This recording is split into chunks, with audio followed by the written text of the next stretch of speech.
যুক্তরাষ্ট্রের শত্রু উত্তর কোরিয়া সফরে আরেক শত্রু পুতিন, আলোচনায় অস্ত্র বাণিজ্য। কট্টর ইহুদিবাদের উপর নির্ভরতা বাড়ছে নেতানিয়াহুর, গাজায় ইহুদি বসতি বিস্তৃতির আশঙ্কা। এবার ভোটের মাঠে পা রাখছেন প্রিয়াঙ্কা গান্ধী, লড়বেন রাহুলের ছেড়ে দেওয়া আসন ওয়েনাডে। আসসালামু আলাইকুম, দেখছিলেন বাংলাভিশন ওয়ার্ল্ড নিউজ হেডলাইন। এবারে বিস্তারিত। পারমাণবিক অস্ত্রের ব্যবহার আর হামলার পাল্টাপাল্টি হুমকিতে উত্তেজনাকর পরিস্থিতিতে যুক্তরাষ্ট্রের শত্রু উত্তর কোরিয়া সফরে রাশিয়ার প্রেসিডেন্ট ভ্লাদিমির পুতিন। পারমাণবিক শক্তিধর দুই দেশের শীর্ষ নেতার বৈঠক নিয়ে শুধু পশ্চিমা বিশ্বই নয়, অস্বস্তিতে পড়েছে প্রতিবেশী দক্ষিণ কোরিয়া। চিন্তার ভাঁজ পড়েছে পশ্চিমা নেতাদের কপালে। পুতিনের এই সফর কি আসলে আতঙ্কিত হওয়ার মতো? বিস্তারিত মেহরাব হোসাইন খানের ডেস্ক রিপোর্টে। ইউক্রেনের সামরিক অভিযান নিয়ে পশ্চিমা বিশ্বের সাথে পাল্টাপাল্টি হুমকি আর টানাপোড়েনের মধ্যেই যুক্তরাষ্ট্রের শত্রু উত্তর কোরিয়া সফরে আরেক শত্রু রাশিয়ার প্রেসিডেন্ট ভ্লাদিমির পুতিন। কিন্তু এই সফর কি আচমকা নাকি পূর্ব নির্ধারিত? নিয়মিত শত্রু লক্ষ্যবস্তুতে হামলার হুমকি দেয়া দুই নেতার সরাসরি বৈঠকের জেরে আবার কি বাড়বে অস্ত্রের ঝনঝনানি? দুই শত্রুর নয়া কৌশলে নতুন করে কি ঝামেলায় পড়তে যাচ্ছে যুক্তরাষ্ট্র? মার্কিন প্রভাব বলয়ে থাকা প্রতিবেশী দক্ষিণ কোরিয়ারই বা কি হবে? পুতিন উত্তর কোরিয়ায় পা রাখার আগেই এ নিয়ে শুরু হয়েছে বিচার বিশ্লেষণ, ছড়াচ্ছে আতঙ্ক। আতঙ্ক যে অহেতুক নয় তার একটি ছোট্ট ঝলকও দেখিয়েছে উত্তর কোরিয়া। পুতিনের সফরের দিন সকালেই সীমান্ত পার হয়ে দক্ষিণ কোরিয়ার দিকে ৬৫ ফুট ভেতরে ঢুকে আধা সামরিক এলাকায় অবস্থান নেয় উত্তর কোরিয়ার ২০ থেকে ৩০ জন সেনা। দক্ষিণ কোরিয়ার সীমান্তরক্ষীরা গুলি ছুড়ে সতর্ক করলে ফিরে যান উত্তর কোরিয়ার সেনারা। এরপরই সীমান্ত এলাকায় উত্তর কোরিয়ার সেনাদের ভূমি মাইন বসানোর ছবি প্রকাশ করে প্রতিবেশী দেশটি।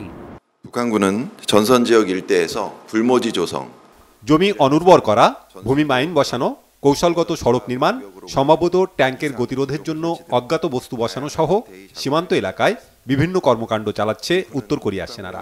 প্রতিবেশী দেশের সেনাদের এই কর্মকাণ্ডের উপর আমরা নজর রাখছি এবং সামরিক প্রস্তুতি রাখতে জাতিসংঘের কমান্ড ইউএনসির সাথে সার্বক্ষণিক যোগাযোগ রাখছি। 분석을 더 추가적으로 해봐야 되고 현재 진행 중이기 때문에 더 앞으로 상태를 봐야 되고। উত্তর কোরিয়ার উদ্দেশ্যে উড়াল দেওয়ার আগে সাইবেরিয়ার ইয়াতুস্ক শহরে গিয়ে বিভিন্ন শ্রেণী পেশার মানুষের সাথে মত বিনিময় করেন পুতিন। বৈঠক করেন প্রভাবশালীদের সাথে।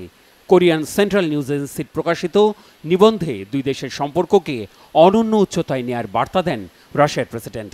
জানিয়েছেন পর্যটন, শিক্ষা ও সাংস্কৃতিক খাতে পারস্পরিক সহযোগিতা বাড়বে। যদিও এতে আস্থা নেই যুক্তরাষ্ট্রের। পাল্টা কৌশল নিয়ে আলোচনা হয়েছে যুক্তরাষ্ট্র সফরে যাওয়া ন্যাটো প্রধান জেন্স স্টলটেনবার্গের সাথে মার্কিন প্রেসিডেন্ট জো বাইডেনের। যুক্তরাষ্ট্রের দাবি, ইউক্রেনে আগ্রাসন চালাতে গিয়ে অস্ত্রের ভাণ্ডারে টান পড়েছে রাশিয়ার। তাই দুই নেতার মধ্যে নানা বিষয়ে আলোচনার তালিকায় উত্তর কোরিয়া থেকে অস্ত্র সহায়তা নেয়ার বিষয়টি সর্বাগ্রে থাকার সম্ভাবনা রয়েছে। ২৪ বছর আগে প্রথমবার প্রেসিডেন্ট নির্বাচিত হওয়ার পর ২০০০ সালে উত্তর কোরিয়া সফরে গিয়েছিলেন পুতিন। ক্ষমতায় ছিলেন কিম জং উনের প্রয়াত বাবা কিম জং ইল। এবারের সফরে পুতিন কিম সরাসরি বৈঠকে অর্থনৈতিক ও সামরিক সম্পর্ক জোরদারের বিষয়ে আলোচনার কথা রয়েছে। গত বছরের সেপ্টেম্বরে কিমের রাশিয়া সফরে দুই নেতার মধ্যে মুখোমুখি বৈঠক হয়। উত্তর কোরিয়ার পর পুতিন যাবেন ভিয়েতনামে। তাকে উষ্ণ অভ্যর্থনা জানাতে এরই মধ্যে সার্বিক প্রস্তুতি সেরে ফেলেছে দুই যুগের রক্তক্ষয়ী যুদ্ধে যুক্তরাষ্ট্রকে মেরে দেশ ছাড়া করা ভিয়েতনাম। মেহরাব হোসাইন খান, বাংলাভিশন নিউজ ডেস্ক। ইসরায়েলের নীতি নির্ধারণী যুদ্ধকালীন মন্ত্রিসভার বিলুপ্তিতে প্রকাশ্যে চলে এলো প্রধানমন্ত্রী বেনিয়ামিন নেতানিয়াহুর সাথে শরিকদের দূরত্ব। জটিল আকার নিয়েছে রাজনৈতিক বিভাজন। এমন পরিস্থিতিতে কি করবেন নেতানিয়াহু? গাজা অভিযানের ভবিষ্যৎই বা কোন দিকে মোড় নেবে? হিজল জোবায়েরের ডেস্ক রিপোর্ট। গাজা যুদ্ধ নিয়ে ইসরায়েলে রাজনৈতিক বিভাজন দিন দিন আরও জটিল আকার ধারণ করছে। এ যুদ্ধের প্রেক্ষাপটে গঠিত যুদ্ধকালীন মন্ত্রিসভা বিলুপ্ত ঘোষণা করেছেন প্রধানমন্ত্রী বেনিয়ামিন নেতানিয়াহু। যুদ্ধের শুরুর দিকে জাতীয় ঐক্য তুলে ধরতে রাজনৈতিক প্রতিদ্বন্দ্বীদের নিয়ে বিশেষ এই মন্ত্রিসভা গঠন করা হয়েছিল। কিন্তু ৯ জুন ৬ সদস্য বিশিষ্ট বিশেষ এই মন্ত্রিসভা থেকে ব্লু অ্যান্ড হোয়াইট পার্টির নেতা বেনি গান্টসের পদত্যাগের মধ্য দিয়ে সেই ঐক্যে ফাটল ধরে। গান্টসের অভিযোগ ছিল গাজা যুদ্ধ বা ইসরায়েলি জিম্মিদের মুক্ত করার ব্যাপারে নেতানিয়াহুর যথাযথ কোনো পরিকল্পনা নেই। তিনি কেবল নিজের রাজনৈতিক লাভালাভের কথা ভাবছেন। সে সময় নেতানিয়াহু সরকারের ওপর জনগণের আস্থা নেই দাবি করে অবিলম্বে নতুন নির্বাচন দেওয়ার আহ্বান জানান গান্টস। গান্টসের পদত্যাগ ও ক্রমবর্ধমান বিতর্কের ধারাবাহিকতায় রোববার রাতে সিকিউরিটি ক্যাবিনেটকে যুদ্ধকালীন মন্ত্রিসভা বিলুপ্ত করার বিষয়টি জানান নেতানিয়াহু। সোমবার আনুষ্ঠানিকভাবে তা প্রকাশ্যে আনা হয়। আগামীতে প্রতিরক্ষা মন্ত্রী ও কৌশলগত নীতি নির্ধারণ বিষয়ক মন্ত্রীর সঙ্গে আলোচনা করে নেতানিয়াহু গাজা যুদ্ধের গতিপথ নির্ধারণ করবেন বলে ধারণা করা হচ্ছে। এদিকে জোট থেকে গান্টস বেরিয়ে যাওয়ার পর কট্টর ইহুদিবাদী মন্ত্রীদের ওপর নেতানিয়াহুর নির্ভরতা বাড়ছে। ওই মন্ত্রীরা চান গাজা উপত্যকা পুনর্দখলে নিয়ে ইহুদি বসতি স্থাপন করতে। অন্যদিকে দেশের জনগণ, মিত্র যুক্তরাষ্ট্র সহ সারা বিশ্ব চাইছে গাজায় অবিলম্বে যুদ্ধবিরতি। সব মিলিয়ে শাখের করাতে পড়ার দশা হয়েছে নেতানিয়াহুর।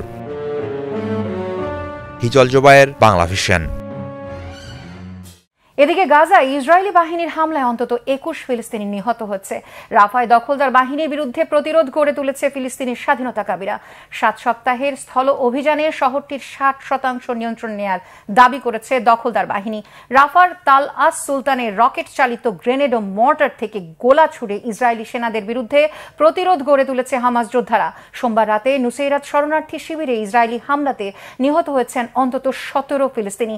আর রাফায় ত্রাণ বাহিনী ট্রাক ও ত্রাণের জন্য অপেক্ষমান ফিলিস্তিনিদের উপর ইসরায়েলি সেনারা গুলিবর্ষণ করলে নিহত হয় অন্তত ৯ জন। এ নিয়ে গত ৮ মাসে গাজায় ইসরায়েলি হামলায় হত্যার শিকার হয়েছেন অন্তত ৩৭,৩৪৭ ফিলিস্তিনি। আহতের সংখ্যা ছাড়িয়েছে ৮৫,০০০। এদিকে রাফায় স্থল অভিযানে ৫৫০ জনের বেশি ফিলিস্তিনি যোদ্ধাকে হত্যার দাবি করেছে নেতানিয়াহু প্রশাসন। প্রতীক্ষা আর চাপ ছিল অনেক দিনের। সমর্থকদের আকাঙ্ক্ষা আমলে নিয়ে আর সমালোচকদের মোক্ষম জবাব দিতে এবার ভোটের মাঠে পা রাখতে যাচ্ছেন রাজীব ও সোনিয়া গান্ধীর মেয়ে প্রিয়াঙ্কা গান্ধী। সূচনা হচ্ছে ভাই রাহুল গান্ধীর ছেড়ে দেওয়া আসন ওয়েনাডে থেকে। বিস্তারিত মীর ফজলে রাব্বির রিপোর্টে। বহু বছরের জল্পনা কল্পনার অবসান ঘটিয়ে ভারতের ভোটের রাজনীতিতে নাম লেখাতে যাচ্ছেন প্রিয়াঙ্কা গান্ধী। রাহুল গান্ধীর ছেড়ে দেওয়া ওয়েনাড আসন থেকে নির্বাচনের মাধ্যমে রাজনীতিতে নির্বাচনের ক্যারিয়ার শুরু করতে যাচ্ছেন তিনি। রাজীব গান্ধী ও সোনিয়া গান্ধীর কন্যা প্রিয়াঙ্কা গান্ধী অনেক আগেই রাজনীতিতে সক্রিয়। সর্বভারতীয় কংগ্রেস তথা এআইসিসির সাধারণ সম্পাদক হিসেবে তিনি উত্তরপ্রদেশের দায়িত্বে ছিলেন। তবে তার সংসদীয় রাজনীতিতে আসা নিয়ে আলোচনা সমালোচনার কমতি ছিল না ভারতের রাজনীতি পাড়ায়। আর এবার সেটির অবসান হতে যাচ্ছে বলে মনে করা হচ্ছে। গত এক সপ্তাহ ধরেই প্রিয়াঙ্কার সংসদীয় রাজনীতিতে আত্মপ্রকাশের গুঞ্জন চলছিল। গত বৃহস্পতিবার সন্ধ্যায় নয়াদিল্লিতে সাংবাদিকদের সঙ্গে আলাপচারিতায় রাহুল গান্ধী বলেছিলেন, আমি আমার সিদ্ধান্ত নিয়ে ফেলেছি, আপনারা শিগগির জানতে পারবেন। রাহুলের সেই ইঙ্গিতই এবার সত্যি হলো। কংগ্রেসের একটি উচ্চ পর্যায়ের বৈঠকের পর প্রিয়াঙ্কার নির্বাচনে আসার কথা ঘোষণা করলেন দলের সভাপতি মল্লিকার্জুন খড়গে। কংগ্রেস দলের সভাপতি মল্লিকার্জুন খড়গে বলেন, দল সিদ্ধান্ত নিয়েছে যে রাহুল গান্ধীর রায়বেরেলি আসনে থাকা উচিত, কারণ এটি প্রজন্মের পর প্রজন্ম ধরে তার ও তার পরিবারের ঘনিষ্ঠ। এই নির্বাচনী এলাকার মানুষ এবং কংগ্রেসের সমর্থকরা মনে করছেন এটি দলের জন্য ভালো হবে। সবচেয়ে বড় কথা, তিনি ওয়েনাডের মানুষের কাছ থেকে ভালোবাসা পেয়েছেন এবং সেখানকার মানুষ চায় যে তিনি এই আসনে থাকুন, কিন্তু নিয়মে সেটা নেই। তাই আমরা সিদ্ধান্ত নিয়েছি যে প্রিয়াঙ্কা ওয়েনাড থেকে নির্বাচন করবেন। এবারের ভারতের জাতীয় নির্বাচনে কেরালার ওয়েনাড ও উত্তরপ্রদেশের রায়বেরেলি আসন থেকে নির্বাচন করেছিলেন কংগ্রেসের সবচেয়ে গুরুত্বপূর্ণ নেতা রাহুল গান্ধী। দুইটি আসনেই জয় পেয়েছেন তিনি, তাই নিয়ম অনুযায়ী একটি আসন থেকে পদত্যাগ করতে হবে তাকে। ফলাফল ঘোষণার পর থেকেই রাহুল গান্ধী কোন আসন রাখবেন আর কোনটি ছাড়বেন এ নিয়ে নানা রকম জল্পনা ছিল। এছাড়াও রাহুলের ছেড়ে দেওয়া আসনে কে নির্বাচন করবেন তা নিয়েও ছিল বিশেষ আগ্রহ। তবে শেষ পর্যন্ত ওয়েনাডের আসনটি ছেড়ে দেওয়ার চূড়ান্ত সিদ্ধান্ত নিলেন রাহুল। আর ইতোমধ্যে এই আসনটিতে প্রিয়াঙ্কাকে নির্বাচিত করে লোকসভায় নিয়ে যাওয়ার জন্য তোড়জোড় শুরু করেছে কংগ্রেস পার্টি।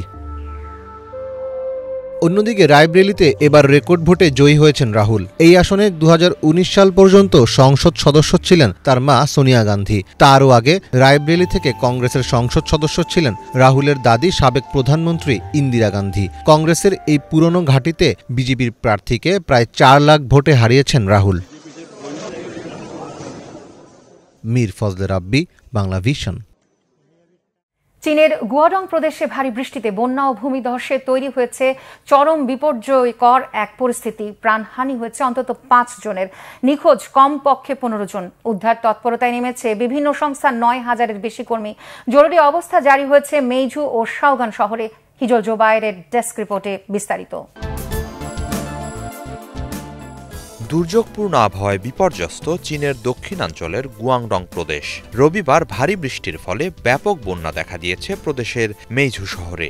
একই সাথে নেমে আসছে পাহাড়ি ঢল। অনেক জায়গায় ভূমিধসের ঘটনাও ঘটছে। সোমবার গুয়াংডংয়ের আবহাওয়া অফিস জানিয়েছে, বন্যা ও ভূমিধসের ফলে মেইঝুতে 5 জনের মৃত্যু হয়েছে, আটকা পড়েছেন 13 জন। এছাড়া আরও 15 জন নিখোঁজ বলে জানিয়েছে তারা।